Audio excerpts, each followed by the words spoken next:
Halo teman-teman, video pembelajaran kali ini yaitu materi tentang reduksi dalam sel elektrolisis.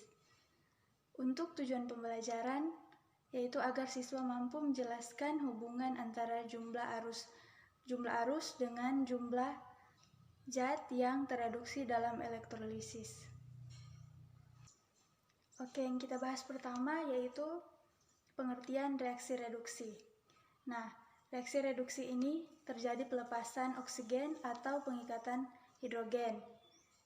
Yang kedua, dalam reaksi mengalami penangkapan elektron atau penurunan bilangan oksidasi. Yang berikut, zat yang mengalami reduksi atau disebut dengan oksidator. Selanjutnya, pengertian sel elektrolisis. Nah, sel elektrolisis adalah sel elektrokimia di mana energi listrik digunakan untuk menjalankan reaksi redoks tidak spontan. Reaksi elektrolisis dapat didefinisikan sebagai reaksi penguraian zat dengan menggunakan arus listrik. Prinsip kerja sel elektrolisis adalah menghubungkan kutub negatif dari sumber arus searah ke katode dan kutub positif ke anode sehingga terjadi over potensial yang menyebabkan reaksi reduksi dan oksidasi tidak spontan dapat berlangsung. Nah, over potensial itu tegangan yang dihasilkan akan lebih tinggi dari yang diharapkan. Over potensial bisa menjadi penting untuk mengendalikan interaksi antara elektroda. Elektron akan mengalir dari katode ke anode, ion-ion positif akan cenderung tertarik ke katode dan tereduksi, sedangkan ion-ion negatif akan cenderung tertarik ke anode dan teroksidasi. Selanjutnya kita masuk yaitu susunan sel elektrolisis. Nah, secara umum sel elektrolisis ini tersusun dari yang pertama sumber listrik yang menyuplai arus searah, misalnya baterai. Nah, yang berikut anode yaitu elektroda tempat terjadinya reaksi oksidasi. Nah, yang ketiga katode yaitu elektroda tempat terjadinya reaksi reduksi. Dan yang terakhir elektrolit yaitu zat yang dapat menghantarkan listrik. Nah, perhatikan gambar berikut yaitu gambar susunan sel elektrolisis. Nah, pada gambar terlihat rangkaian sel elektrolisis lelehan NaCl. Sel elektrolisis tidak memerlukan jembatan garam seperti halnya sel volta.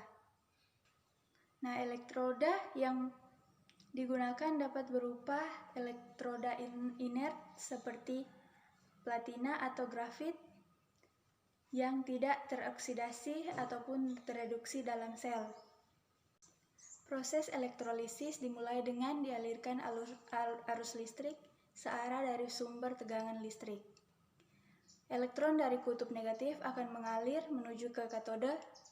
Akibatnya ion-ion positif Na+ dalam lelehan NaCl akan tertarik menjadi Na yang netral.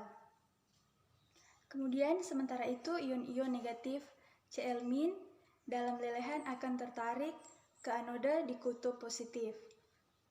Nah, ion-ion Cl- akan teroksidasi menjadi gas Cl2, kemudian dialirkan anode dan diteruskan ke kutub positif sumber tegangan listrik.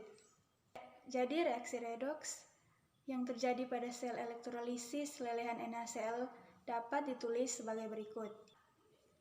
Nah, yang pertama yaitu katode atau reduksi. Reaksinya Na+ liquid ditambah dengan emin menghasilkan Na liquid.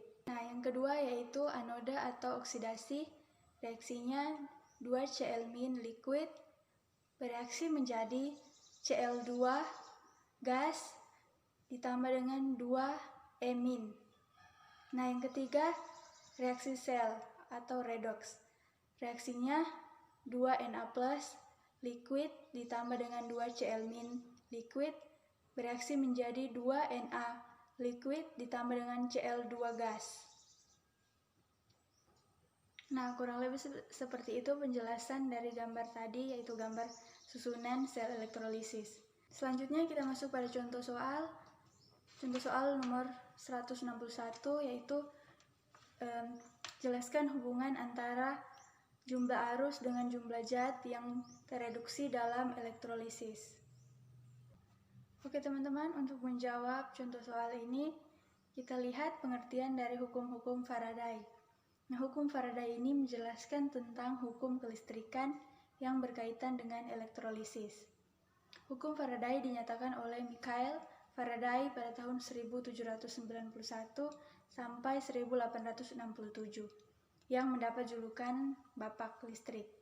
Nah, hubungan kuantitatif antara jumlah arus dengan jumlah zat pada elektrolisis dikenal dengan hukum Faraday. Jadi hubungan antara jumlah arus dan jumlah zat yang tereduksi dalam elektrolisis, yaitu yang pertama, jumlah zat yang dihasilkan pada elektrolisis berbanding lurus dengan jumlah arus yang dilewatkan melalui sel elektrolisis.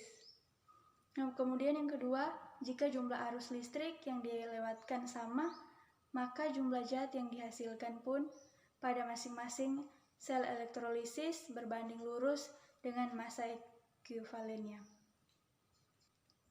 Oke teman-teman, kurang lebih seperti itu jawaban mengenai hubungan antara jumlah arus dengan jumlah zat yang tereduksi dalam elektrolisis.